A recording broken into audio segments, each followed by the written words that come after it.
حرکت میں برکت ہے۔ کسی نے سچ کہا ہے کہ زیادہ بیٹھک مار دیتی ہے۔ دفتر میں کمپیوٹر کے سامنے بیٹھے بیٹھے اور آرام والی زندگی گزارنے کی وجہ سے رفتہ رفتہ میرا پیٹ نکل آیا اور میں 30 سال کی عمر میں طرح طرح کی بیماریوں کا شکار ہو گیا، مگر مجھے کچھ پتہ نہ چلا کہ میں اتنا بیمار ہو چکا ہوں۔ مگر ایک دن کیا ہوا کہ میں دوپہر کے وقت تنخواہ نکال کر بینک سے دفتر کی طرف واپس آ رہا تھا کہ پیدل چلتے چلتے میری طبیعت خراب ہونا شروع ہو گئی اور دفتر تک پہنچنا بھی مشکل ہو گیا۔ خیر میں گرتا پڑتا دفتر تک پہنچا۔ گھبراہٹ اور بے چینی نے برا حال کر دیا تھا۔ دفتر میں ڈاکٹر موجود تھے۔ میں ان کے پاس گیا تو معلوم ہوا کہ بلڈ پریشر کافی بڑا ہوا ہے۔ یہ پہلا دن تھا کہ مجھے پتا چلا کہ میرا بلڈ پریشر بڑھ گیا ہے۔ اس سے پہلے کبھی ایسی حالت نہیں ہوئی تھی۔ ڈاکٹر صاحب نے زبان کے نیچے گولی رکھی اور بستر پر لیٹ جانے کو کہا، مگر میری حالت بہتر نہیں ہو رہی تھی۔ خیر آدھے گھنٹے کے بعد کچھ افاقہ محسوس ہوا اور میرا بلڈ پریشر کچھ نارمل ہوا، مگر میں خود کو کسی کام کے قابل نہیں سمجھ رہا تھا۔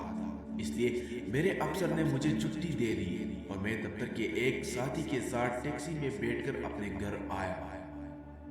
شام کو میں نے اپنے محلے کے ڈاکٹر صاحب کو دکھایا جن سے میں بچپن سے علاج کرا رہا تھا اور ساری روایات سنائی۔ انہوں نے کچھ لیبارٹری ٹیسٹ تجویز کیے، وقتی طور کے لیے کچھ دوائیاں بھی دے، ساتھ ہی بیکری کی چیزیں کھانے سے پرہیز بتایا، مکھن اور ملائی سے بھی اجتناب کرنے کی ہدایت کی۔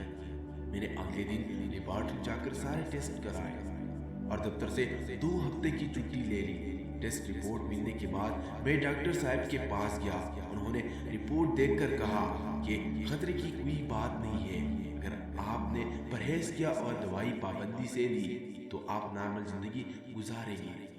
ان چھٹیوں کے دوران میری حالت قدری بہتر ہوئی تو میں نے ڈاکٹر صاحب کی ہدایت پر عمل کرنا شروع کیا۔ مرغن کھانوں سے پرہیز کیا، چائے میں چینی کا استعمال ختم کیا اور پھیکی چائے پینا شروع کر دی، ٹینشن لینا بھی کم کر دیا اور سب سے بڑھ کر حضور پاک حضرت محمد صلی اللہ علیہ وآلہ وسلم کی پیاری سنت یعنی پیدل چلنا شروع کر دیا، یعنی آدھے گھنٹے باقاعدگی سے صبح فجر کے وقت پیدل مارچ شروع کر دی، جس کی برکت سے میں آج ایک نارمل زندگی گزار رہا ہوں۔ کسی نے سچ کہا ہے کہ حرکت میں برکت ہے۔